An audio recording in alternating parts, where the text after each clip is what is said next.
પછી એ મરે નહીં. આવા જે જ્ઞાની વિભૂતિઓ હોય એનું મૃત્યુ ન થાય, એ બ્રહ્મીભૂત થઈ જાય અથવા તો બ્રહ્મલીન.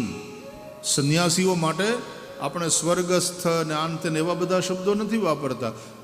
ગૃહસ્થો બહુ યજ્ઞ અને કર્મના માર્ગના ઉપર જઈ મીમાંસાના પથ ઉપર હોય તો એને સ્વર્ગ પ્રાપ્ત થઈ શકે. આ લોકમાં એને સુખ મળે ને પરલોક પણ એનો સુધરે. બરાબર.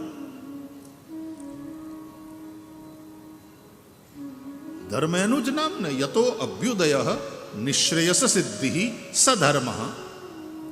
જેનાથી આ લોકમાં અભ્યુદય થાય અને પરલોક પણ તમારો સુધરે, પરલોકમાં તમારું કલ્યાણ થાય, નિશ્રેયસની પ્રાપ્તિ થાય, આ જેના થકી થાય એ ધર્મ. અને એ રીતે જે જીવે યજ્ઞ કર્મ કરે, પુણ્ય કર્મ કરે તો એના ફળ સ્વરૂપે આ લોકમાં એ સુખી થાય ને એને પરલોકમાં સ્વર્ગ મળે. આ લોક કરતા ઊંચું સુખ સ્વર્ગનું એને પ્રાપ્ત થાય.